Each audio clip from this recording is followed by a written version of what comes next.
Alright, in this video we're going to go ahead and assemble all the parts that we've made so far for the pegboard toy. So we're going to assemble the pegboard, the yellow part, to the ends, the green parts, and then we'll go ahead and place the red, blue, and black pegs into the pegboard.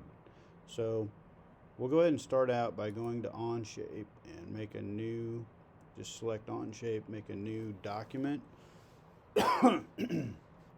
and call it Pegboard Toy Final, because this is what we're going to add all the parts to. Now once you open this up, we're going to go to the bottom where it says Assembly 1 and select that. Now you can go to Insert, and there's a lot of different ways that we could have done this project. We're going to get some experience doing it this way with different fasteners and different parts. So we're going to go to Insert, and then we'll select the parts that we want. Now you're going to probably want to go to your recents so that you can see all the parts that you've made, and that is where you'll select the different parts. Now you might have to click back farther to go into like your design modeling class and find those, but you're going to go ahead and select the pegboard, and you're probably going to get a little prompt that says create a version of this part before you can use it. So if that prompt comes up, just click on create version, and then click the next step, and it'll create the version that you need.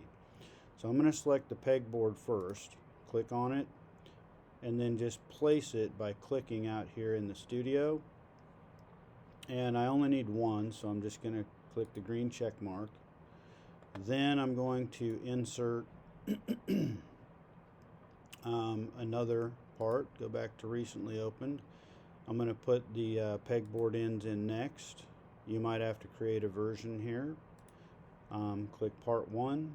I'm going to place one close to this side of the pegboard, and then I'm going to click again to place a second end out onto the studio. Click the green check mark. I'm going to go ahead and insert all of the parts now. So I'm going to go ahead and go back and add the triangle. So I'll bring that part out, place that, and then let's go ahead and add the square peg.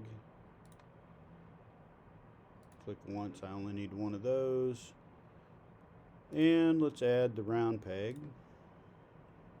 Click part 1, there we go. And again, you'll probably have to click each one of those and create a version before you can actually add them to the studio here. Once you have them, click the green check mark. Alright, that is it for the moment. The next thing we'll do, I'll have a video on how to put them together.